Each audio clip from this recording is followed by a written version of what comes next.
Football খেলা দেখা এবং কোনো দলকে সমর্থন করা যাবে কি না। প্রথমত, যত বড় পর্যায়ের ফুটবলের আসর হোক, এগুলোতে জুয়া থাকে। জুয়ার বাইরে এগুলো থাকে না বললেই চলে। সেই সাথে এখানে সতর উন্মুক্তকরণের একটা ব্যাপার থাকে। হাফ প্যান্ট ইত্যাদি পরে সাধারণত এই খেলাগুলো খেলা হয়ে থাকে, যেখানে সতর উন্মুক্ত করা হয়ে থাকে। সেই সাথে নারী পুরুষের অবাধ মেলামেশার বিষয়টি থাকে এবং গান বাদ্যযন্ত্রের ব্যবহার তো আবশ্যিকভাবে থাকে।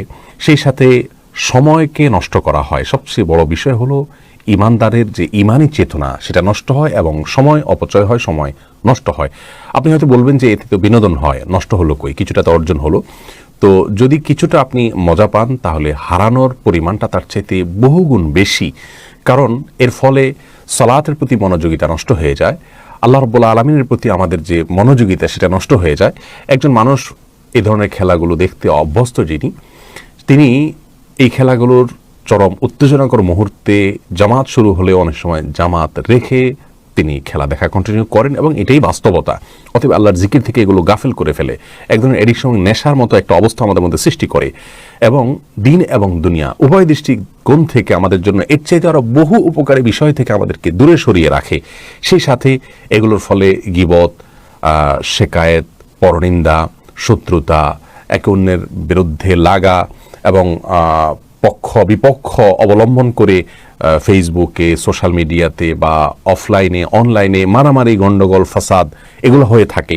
সেই সাথে কাফির এবং ফাসিক, যাদের মধ্যে আল্লাহ তাআলার প্রতি ঈমান নেই, বিশ্বাস নেই, যারা আমার রবের স্বীকৃতি দেয় না, তাদেরকে সম্মান করা, শ্রদ্ধা করা, ভক্তি করা, ভালোবাসা, অন্তরের গহীনে জায়গা দেওয়া, এগুলো সবগুলো ঈমান বিরোধী কাজ।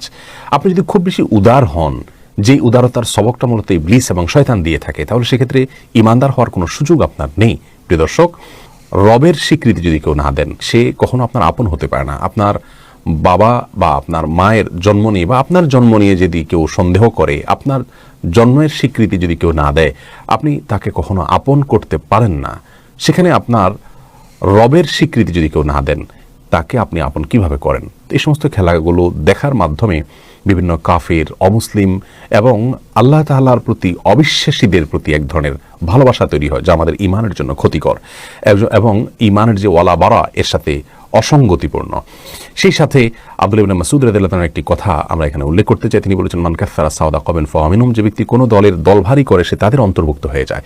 এসব কারণে একজন মুসলমান এই সমস্ত খেলাধুলাগুলো দেখতে পারে না। ইবলিসের চক্রান্তের অংশ এগুলো। মানুষকে আল্লাহর জিকির থেকে গাফিল করার জন্য এসব আয়োজন সে করেছে। সে আমাদের হিডেন শত্রু। আল্লাহ রাব্বুল আলামিন তার বিষয়ে গোটা কোরআন জুড়ে আমাদেরকে সতর্ক করেছেন। বিধায় এই সমস্ত গুনাহের কাজ, যেগুলো বিনোদনের নামে আমাদের সামনে আজ উপস্থাপিত হচ্ছে এবং এগুলোর পেছনে কর্পোরেট দুনিয়ার ব্যবসায়ীদের ব্যবসায়িক এবং বাণিজ্যিক স্বার্থ সহ নানাবিধ স্বার্থ তাদের আছে।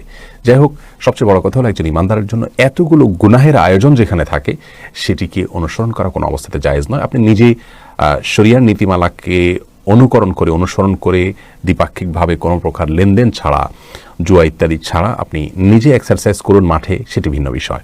কিন্তু সমস্ত খেলা দেখা আপনার জন্য জায়েজ নয়। সৌদি আরবের ফতোয়া বিষয়ক স্থায়ী কমিটি একই ফতোয়া দিয়েছেন, অর্থাৎ এটাকে তারা হারাম বলে উল্লেখ করেছেন।